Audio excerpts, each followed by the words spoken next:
하려고 하시는 분들한테 하는 얘기가 있어요. 제발 창업하지 마라. 네, 지금까지 플로리스트의 뜻부터 시작해가지고 네. 플로리스트가 되는 절차, 음. 중요한 부분들을 많이 좀 짚어봤는데요. 그래서 여기서 가장 중요한 게 있어요.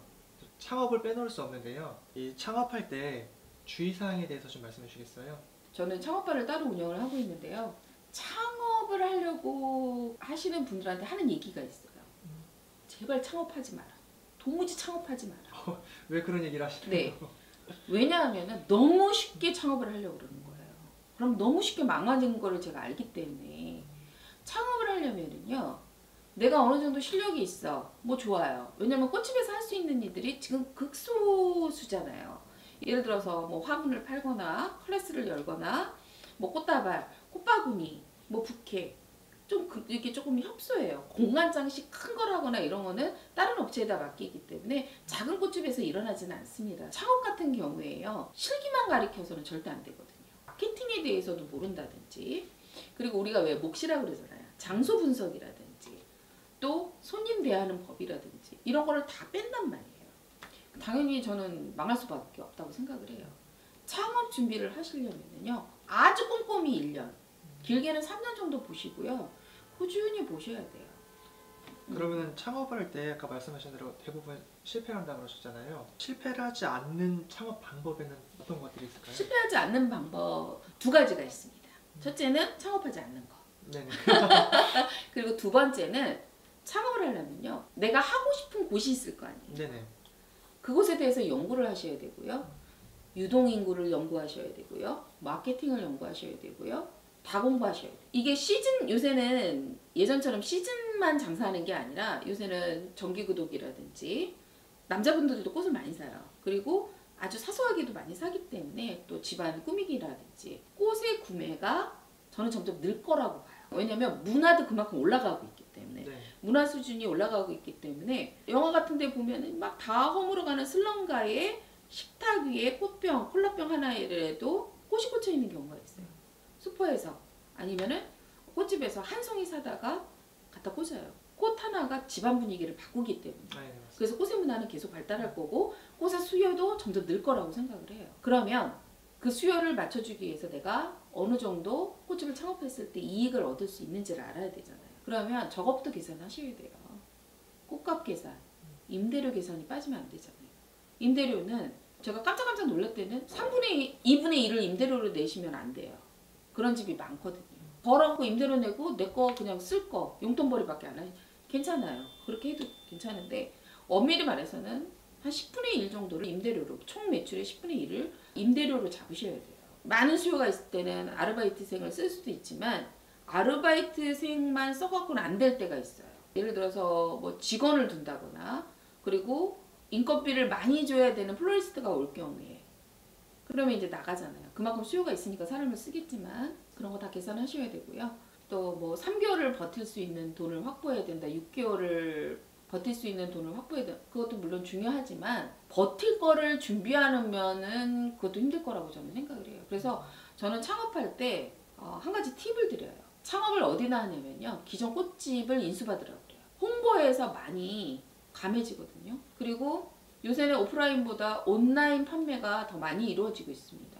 컴퓨터 공부하시라고 그래요. 왜 이곳이 잘 팔리는지를 연구를 해야 돼요. 잘 팔리는 거 보면 소비자가 1부터 100까지 있으면 100이 다 다를 수도 있고 평균적으로 30 정도는 이런 스타일을 좋아해 하는 게 있잖아요. 연구를 좀 하셔야 돼요. 그런데 조금 어느 정도 하시고서 요 정도면 창업해도 되겠지 그래서 덜컥 창업을 하신단 말이에요. 그리고 고전을 하시게 돼요. 그리고 6개월 정도 버티면 다 써버리잖아요. 내가 버티려고 했던 액수가 있으니까. 그래서는 힘들다는 거예요. 창업 어렵게 하셔야 돼요. 먼저 내가 갈 곳을 알아보고 또 그곳을 저는 일주일 정도 거기 좀 있어 보라고 그래요. 저는 저희 제자 한 명이 얼마 전에 창업을 해서 했는데 제가 말씀드린 대로 30년 된 꽃집을 인수받았어요. 그러니까 그 동네에서는 거기가 꽃집이 있다는 건 다 알아요. 그럼 동네 홍보는 끝난 거죠. 그리고 요새는 뭐 인스타나 뭐 카스나 블로그 같은 것들이 뭐 페이스북이나 되어 있으니까 홍보를 할 수가 있고요. 클래스도 열고 있고요. 그런 식으로 해서 계획적으로 접근을 하셨으면 좋겠다라는 거죠. 그러면 창업에도 순서가 좀 있을 것 같아요, 대표님. 이걸 좀 정리해서 딱딱 말씀해 주신다면요? 창업의 순서요. 네네. 일단은 자기가 뭔가 할 수 있어야 창업을 하겠죠. 그러려면 배운 것만 가지고 끝나지 마시고요. 좀 어디 가서 좀 해보셔야 돼요. 내 나이에 모레 어디 가서 할 때 많아요. 안 해서 그런 거고요. 힘들어서 안 하시는 거예요. 더러워서 안 하시는 거예요. 그러고 치사해서 안 하시면 안 되고요.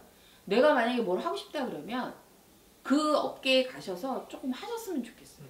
보수가 적더라도 일주일이든 열흘이든 뭐 6개월이든 1년이든 좀 거기 가서 꾸준히 하셔야 돼요. 그 흐름을 아셔야 되고 방향을 아셔야 되고 유통을 아셔야 되고 손님을 접해봐야 되고 이럴 때는 어떻게 해야 되는지 저럴 때는 어떻게 해야 되는지 좀 알고 시작을 하셔야 된다. 생판 모르고 하시면 안 된다라는 거죠. 내가 요만큼 할 수 있으니까 요만큼만 하게 돼. 그러면 요만큼은 망할 수 있겠죠. 내가 조금 이거를 평생 직업이고 오랫동안 하고 싶다면 치밀한 계획이 필요하고 실기도 중요하고 이론도 중요하지만 발로 뛰어야 돼요.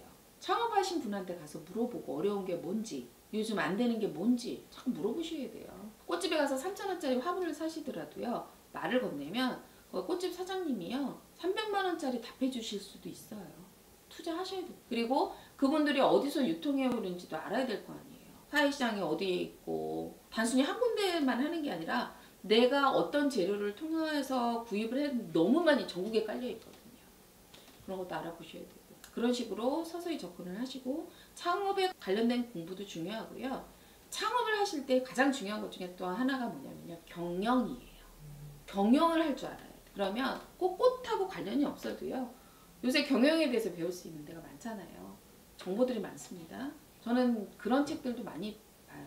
성공한 사람들의 뭐 7가지 습관 뭐 이거는 인생에서 알아야 되는 뭐 이런 거 책들 많습니다. 그리고 부자가 된 사람들의 책이라든지 책도 많이 보시고요. 그리고 동영상을 통해서도 많이 공부를 하세요. 그런 마인드를 배우시라는 거예요. 부자 된 사람, 성공한 사람들의 마인드를 배우시라는 거예요. 그런 마인드를 가지고 실기도 공부하시고 장소도 공부하시고 마케팅도 공부하시고 그래서 최소 1년, 최대 3년 정도 잡고 창업을 준비하셨으면 좋겠어요. 그리고 정말 창업을 해야겠다라고 생각을 하면 그때 액션을 취해도 늦지 않다라는 거죠.